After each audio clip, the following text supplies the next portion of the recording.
This is Battlefield 6 on the PlayStation 5 Pro.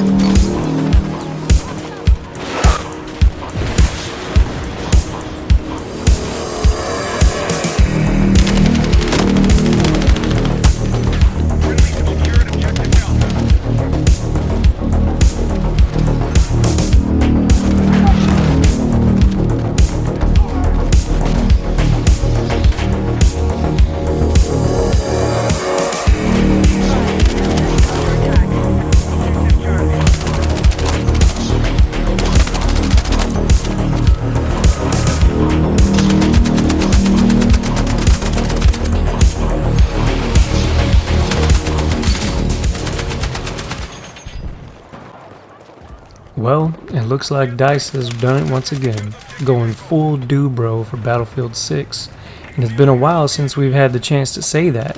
Battlefield 1 probably being the most recent Battlefield game that really got the whole entire community excited about the launch of an upcoming title. Now, given that this is the largest beta that they've ever had, not only is it the largest Battlefield beta, but quite honestly, the largest beta of any game that I've seen in recent memory, where a beta that can garner over 800,000 concurrent viewers on Twitch, and that's just Twitch, mind you, many more on YouTube and other platforms.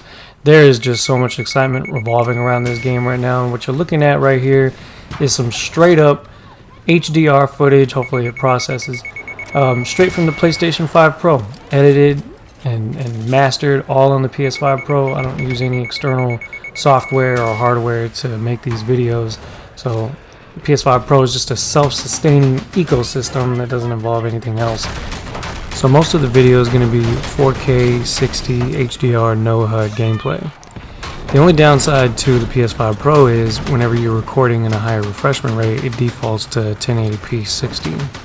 So I went ahead and played on balance mode for a little while just to get some of this footage. But for a game like this, I'm probably going to be playing on the gaming monitor that I have, and that's going to limit the quality that I can record it on, because again, I'm just using the PS5 Pro. I'm not adding anything else to it. But that's fine. I really just want to show you guys what the game looks like in its full quality. And from what I can see so far, I'm very impressed. Now, as far as the game itself, I want to kind of do a quick review of how I'm liking it so far. So here's my thoughts on that. Now, given that this is a beta, we're not given access to all the maps and map styles that this game is going to offer when it launches.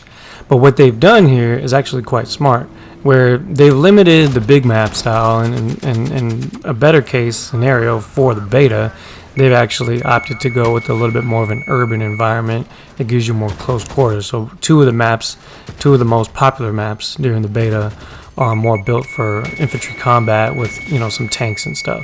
No jets or anything, no helicopters. And this is probably a smart move on DICE's end, because people that aren't used to piloting aerial vehicles but are still open to wanting to play something that's a bit larger scale, you're going to feel right at home playing this game. And the gunplay feels very smooth, it's very responsive. The only thing about Battlefield though is that you have to get your settings right. This isn't the kind of game that just comes right out the box ready to go. It's not like a Glock 17 where you can just pull it out of the box and it's ready. You got to really tinker with some of the sensitivities. You got to change some of the button maps and all this stuff that basically that would make you feel comfortable with other games that you're normally playing. For example, when it comes to piloting the aircraft, I tend to mimic the controls on my Battlefield aircraft to play very similar to Ace Combat. And because I do that, it makes the game much easier for me to control. But that's just me. That's just an example of what I'm talking about. As far as the gunplay, my sensitivity, I believe, is at about 55 to 60. And I'm, of course, playing on the DualSense, what's it called, the Pro controller. And that's something that really gives me a good feel for the game, because the DualSense Edge controller, it has the buttons on the back, the little triggers on the back, so I could jump, slide, do everything that I need to do without taking my thumb off the aiming stick. So that's awesome. The other thing too is the destruction. Obviously you have to talk about that. The game seems to handle above 60 frames per second pretty well, even with all the destruction going on the screen. One would argue, well, maybe perhaps the CPU on these next-gen consoles is what's bottlenecking the performance. But we all know that DICE's engine is both very well optimized and has withstood the test of time, because we've been seeing Battlefield games with plenty of destructive environments ever since back in the PS3 days with Battlefield Bad Company 1 and 2, and of course Battlefield 3. But those games were limited to 30 FPS back then. Now we're going beyond 60 FPS. And we just got through, over the past, 3 or 4 years, Battlefield 2142 being locked at 60 FPS on consoles, even though there's crossplay. Now, that seems to be another hot topic for debate, because the whole console versus PC debate is now more so about hardware, because we're actually fighting against each other. So who's going to have the unfair advantage? And while you could argue that, of course, PC is going to have that unfair advantage, they tend to give themselves a disadvantage because of all the cheating and things that they do to try to make the game easier for them. Well, how many crutches do you need before you just have to negate the fact that you don't have skill, right? So you either got to get good at the game or actually try to play fair, which I don't think PC players really want to do. But the funny thing is, I could just turn off crossplay and just play against console players, and believe it or not, that would put me in an advantage, because I think the PS5 Pro does average a better frame rate overall than the other consoles. So then I would just be playing hypocritical, because then that would mean that I'm doing the same thing that PC gamers want to play against console players for, so they can have the frame rate advantage. But where Battlefield 6 really shines is the versatility in which you can approach the game. Whereas you have a lot of people that want to just be the slayer, go for top frag on the leaderboards, try to get the most kills. You also have people that can top the leaderboard just from supporting their team and using a team-based approach. You know, having a good coordinated squad, having the right outfits depending on which map you're on, you know, engineers with stingers and RPGs for the big maps. It's crazy. This is something that I've never seen before in a Battlefield game, where I can carry 2 different rocket launchers. That's fucking awesome. The assault class, basically having access to 2 primary weapons, it's fantastic. You understand? The support class, being able to both heal and replenish ammunition, is excellent. The scout class, definitely doing scout class type things, sniping from a distance, but also having the ability to call in UAVs and to be able to put down that tug that obviously becomes crucial even when dealing with close quarter situations. So they could still get in nitty and gritty, run a carbine, run with the squad, and still be, you know, a viable part of the success of the squad. So that's one thing that Battlefield is definitely taking steps in the right direction. I'm seeing how they're putting these classes together. They doubled down on making the classes better at what they do, but then also giving you the option to be versatile on what weapons you can bring to the table. Whereas an engineer can use submachine guns, they can use carbines, I believe they can also use DMRs and shotguns, and the approach is completely up to you, and you can really customize your play style depending on which map you're using. Obviously, on close quarters maps that are more infantry focused, you might not really even consider using the engineer class, because RPGs, stuff like that, is not going to be as important when there's no tanks, when there's no aerial vehicles, you know. But having the right class, having good coordination with a good tightly knit squad that knows how to speak to one another, that's where this game cannot be beaten. And the sooner that the community comes to terms with that, especially you Call of Duty fans, of course, you know, I play Call of Duty myself, but I've always been a Battlefield fan, even more so than Call of Duty. This is a full dude bro game where you gotta run with your bros. Gotta crack open a couple cold ones with the boys, get on those goddamn comms, call out what the hell's going on, coordinate. If you're using a fucking sniper, so flam so that your engineers can get a laser lock on those targets. Understand what I'm saying? If you're a support, make sure you're sticking close with your guys, making sure you continue to heal them. Don't forget to charge that defibrillator so you can give them the full res health. It's super important. And so as we get more experience with this beta, especially going on to the next weekend, where we're probably going to see more map types coming up, more game modes for us to try, This is going to be a major part of what decides whether or not this game has the ability to sustain this level of excitement moving on into the next coming months. Dang, I see you hip firing that hole.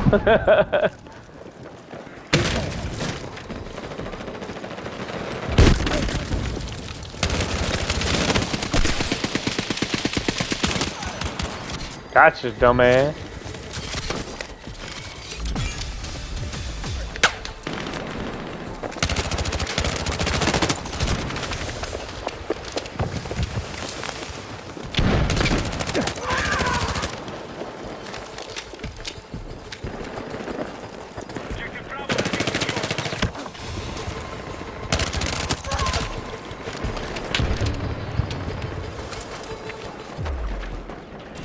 Nigga, what?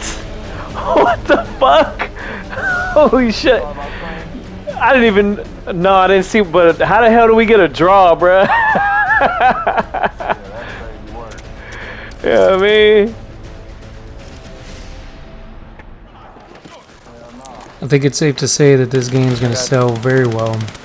We haven't even seen what the Battle Royale mode is going to be bringing to the table, which is of course free to play, and that's going to of course bring even more people over to the Battlefield platform.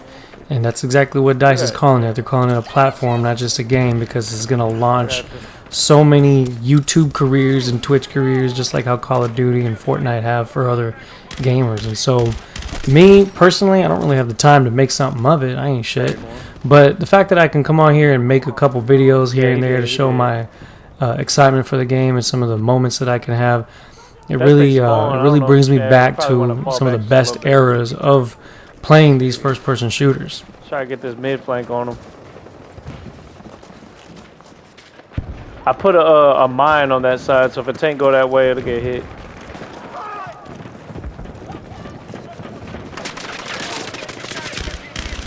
What's up, nigga?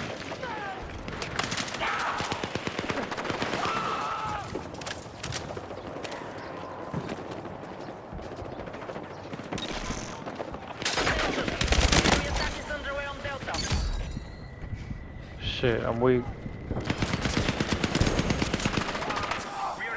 Hold on, I'll move it to you. I got you, hold up. Oh, woo. Nah, I got him.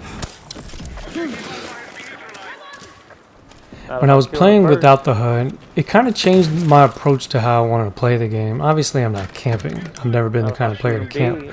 But moving and positioning and using the shadows and hugging the walls is a very important part about playing tactical in a game like this. Yeah, we whipping their ass though. I kind of like this spot right here because I feel like this is a pretty important flank right here. They're definitely going to be pushing this spot right here in a minute. Let's see if we can set up a little defensive position. See that? They coming in from that. One down, two down, three down. I gotta fall back, I'm weak.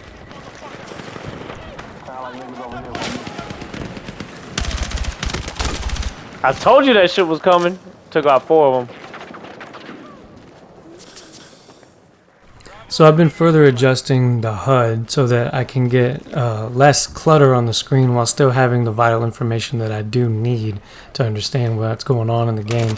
Because I realized that when playing the game with all of the information from damage numbers popping up to kill feed, all that really just takes away from how beautiful this game really looks. And so as I'm moving forward and adjusting and getting ready for the launch of the game, I want to start customizing more so that the game can feel as immersive as possible, and still without taking away the advantages that, of course, playing without the HUD obviously does, because it puts you at such a disadvantage. But damn, does it look good. But anyways, you'll be seeing some more gameplay. Definitely subscribe to the channel if you like what you're seeing. Follow me for more. This has been Jadez09, aka Ayala1, and well, Battlefield 6, baby, it's back.